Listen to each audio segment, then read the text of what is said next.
So 2 weeks ago, Evelyn and I and Chloe went camping, and we found this one campsite that.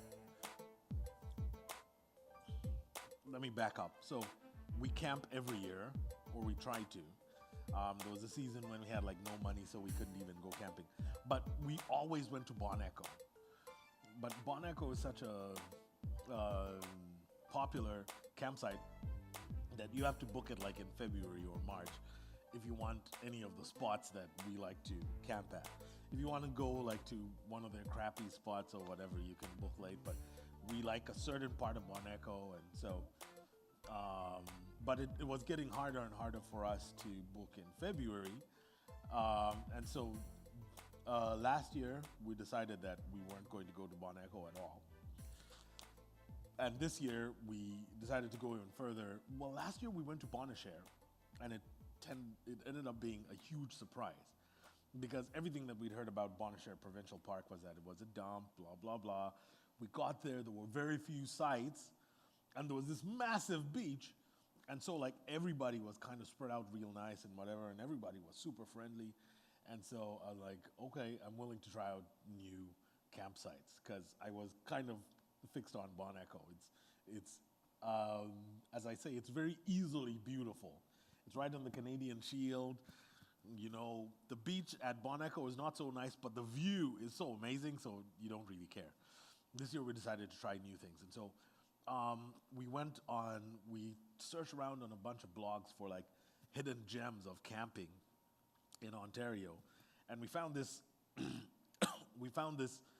We found a bunch of campsites, but most of them are like 18 hours of driving, 20 hours of driving, because Ontario is huge. So, or some you have to like take a plane to get to them. So it's like okay, but we found this one in Southern Ontario, 10 hours of driving.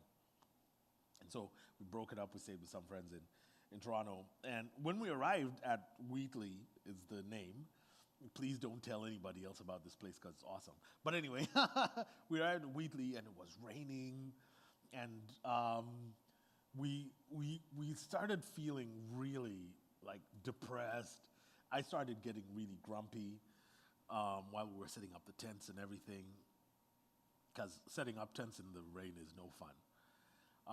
And then the rain cleared, and so we jumped on our bikes. We're like, okay, let's check out the beach, because our campsite, we didn't know how to kind of find the best campsites at this one spot, at this park. So we kind of picked a site that we thought was great and a little bit more secluded, but it really wasn't. It was like this massive two RV site, and our neighbors were right there, and we were kind of looking into each other's tents and RVs and everything. So we're feeling grumpy about it, and then we got on our bikes. We're like, let's check out the beach. Maybe it'll be okay. As we cycle out to the beach, we cycled across this footbridge, which we were not supposed to cycle across, but we did anyway. And then we pulled out into this clearing, and there was this amazing, amazing space. And it just took my breath away. You know, I think they have like 3 kilometers or something ridiculous, 3 or 4 or 5 kilometers of beach at this place. It's just huge. It's just wide open beaches, and the waves were crashing that day, and it was so nice. It was such a nice ending to like the grumpy morning and the driving all the way down there. And for us, for the Mugururas, the whole camping experience is for 2 things. The first is that we just like to get away from town, get away from the city. Our jobs, our schedule is very demanding. We've tried very hard to reduce the demands and make it less so, but there's just that constant drumbeat of things to do, of deadlines to hit, of whatever. And so camping in places like these that are kind of far-flung allows us to turn off the cell phones and just be with each other and whatever. But then the second one is that we just like being in nature. We like to have what I call mountaintop experiences. Just moments where nature takes your breath away. Like the first time I saw the big rock at Bon Echo, I was like, wow. It took my breath away, and I spent about 20 minutes there yelling at the rock and the rock echoing back at me. And my family being embarrassed. Well, I didn't have family then, it was just Evelyn. Evelyn was getting embarrassed, but I didn't care. I was just yelling at the rock because it was so fun. It just took my breath away. We like having those moments when we go camping. And we're so lucky that Canada has just, we're spoiled for choice for all these really cool places to go to. So yeah, at the end of that, at the end of our camping trip, we decided to pack up really fast. Evelyn remembered that she'd been to a park called Rondo Provincial Park. You're nodding your head. Have you been to Rondo? They live about 20 minutes from there. Isn't it just amazing? I mean, 11 kilometers of beach. I'm sorry.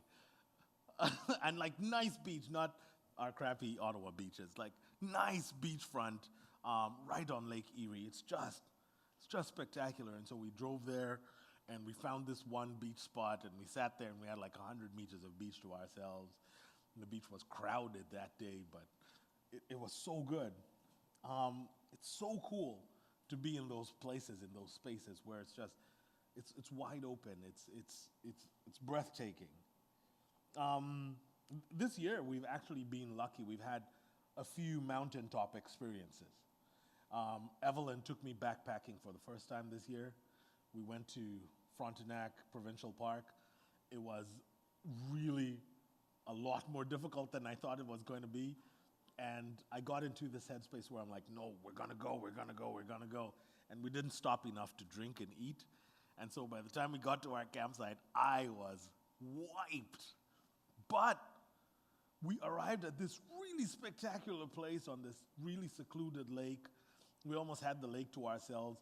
I don't think those fish see many people, so they were not scared of us. They're not running away. They're kind of coming right to our feet and whatever. Maybe people who camp there feed the fish. I don't know. But we were alone. And it was just so beautiful. I loved it.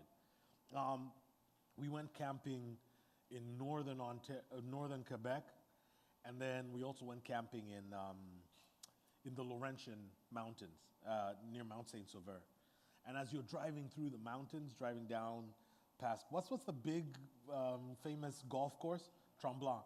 As you're passing through Tremblant and as you're going down to Mount Saint Sauveur, it's just so spectacular. Like 100 kilometers of, oh, that's so cool. Oh, that's so cool. Mountaintop experience, literally mountaintop experience in the mountains. So I thought that was so cool. And here's the thing, I don't think that we, as the Mugururas, are unique. I don't think that our family is unique. In fact, I think that many of us, most of us, all of us, live our lives in some kind of pursuit of these mountaintop experiences.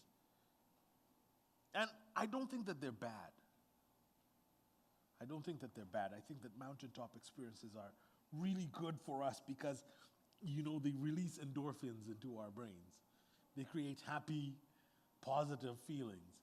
They anchor our memories. When you have these like really transcendent moments, because that's what mountaintop experiences do for us. As the endorphins are released into our bodies, we have these rapturous experiences, and these rapturous experiences just kind of anchor our history. They also help us to create bonds with each other. Every time you have a really cool experience with someone else, that friendship is bound to last a little longer. That family is bound to stick together a little longer.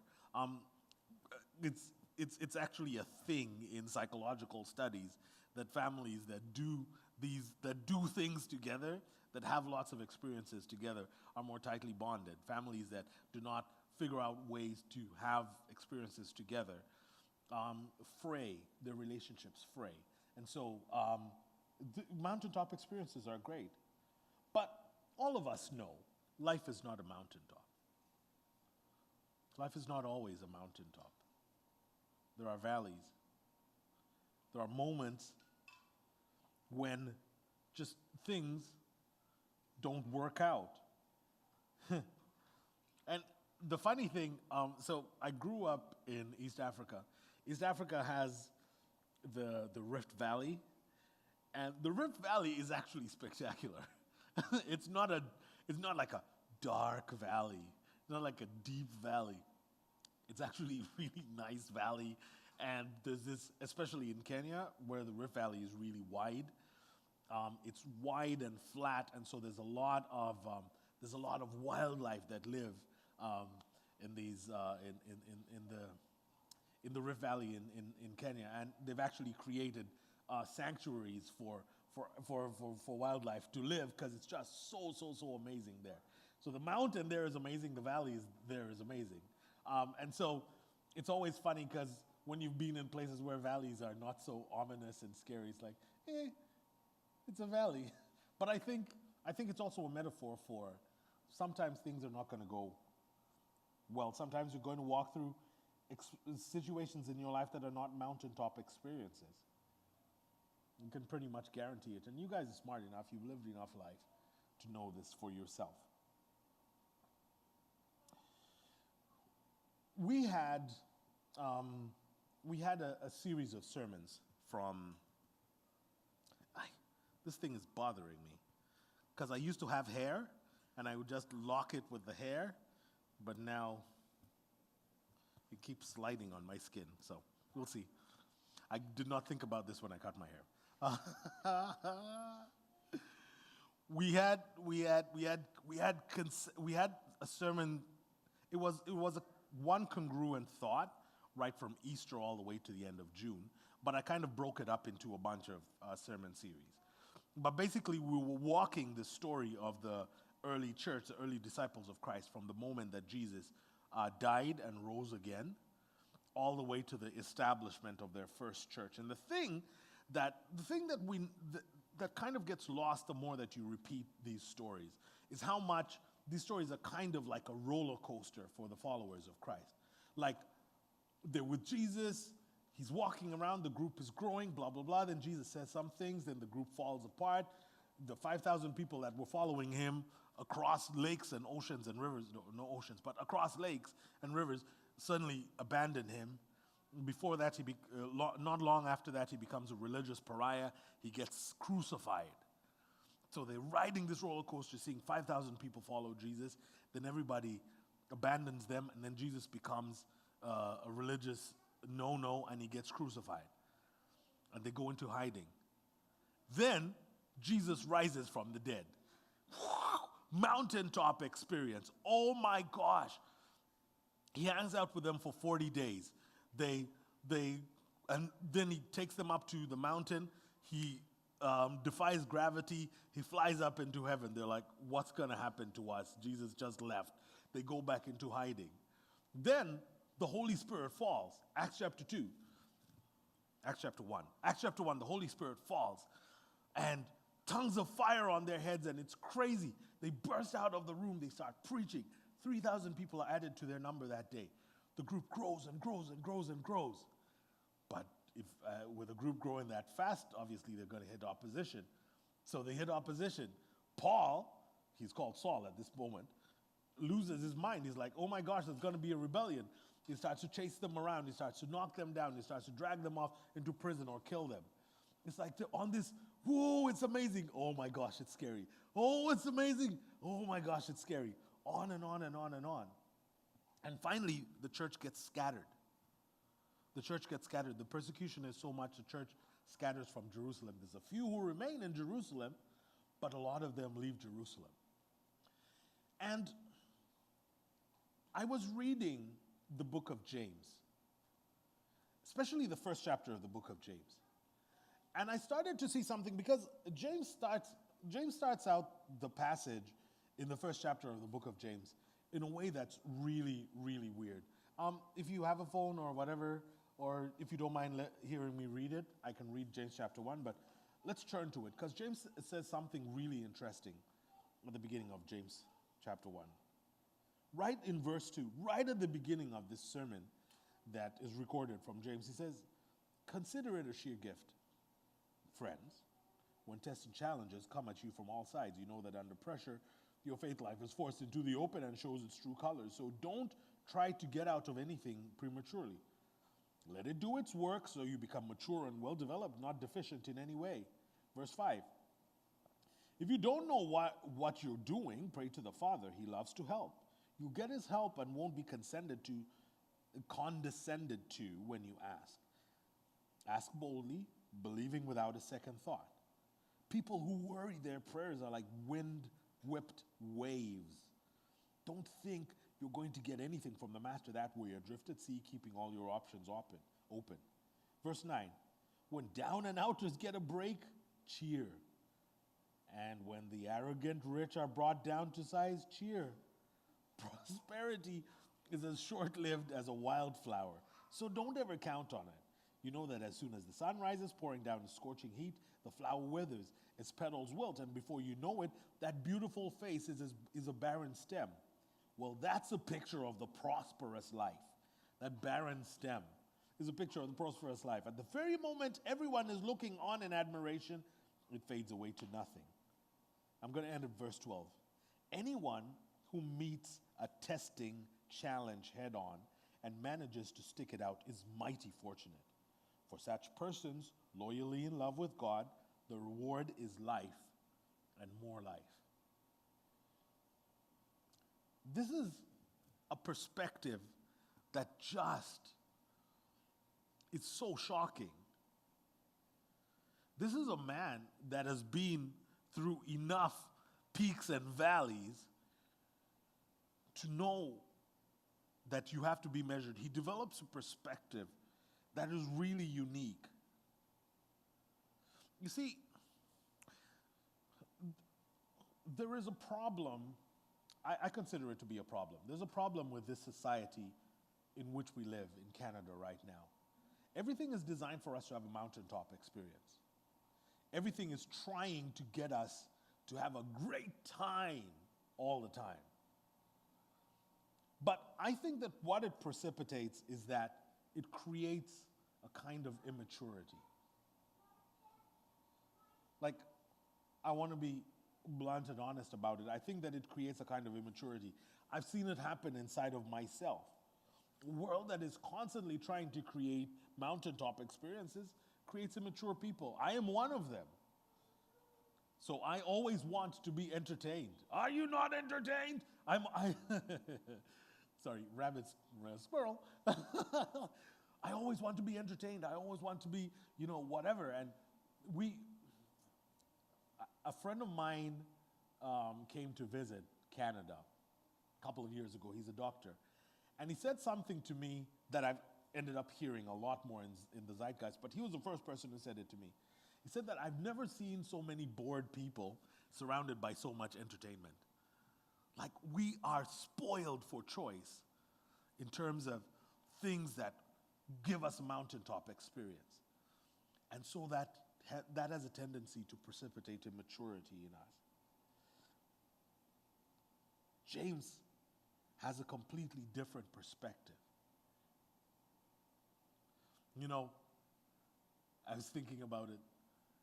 When we arrived at Wheatley Provincial Park, and it's raining, and I'm setting up the tent, and I'm starting to get grumpy because things aren't going my way. I was like, man, if James had been there with me, he'd have probably slapped me upside the head. James writes these words from the perspective of someone that is, I think, a little more mature about life. When he says in verse 2, let's look at it again. Consider it a sheer gift, friends, when tests and challenges come at you from all sides. Rochelle, would you read it in that translation? Because I suspect you do not have the Message translation. Could you read verse 2? Uh-huh. Cool. Could you pull up another translation as well, Evelyn? Like NIV. Yeah. Consider it pure joy, my brothers and sisters, whenever you face trials of many kinds, Consider it pure joy when you face trials of many kinds. Yeah, I suspected it might be NIV. James's perspective challenges me to my core. He looks at challenges and considers it pure joy. I look at challenges and go, why? Why am I in a valley? Why don't I have a mountaintop experience? Most of us, when we thank God for blessing us,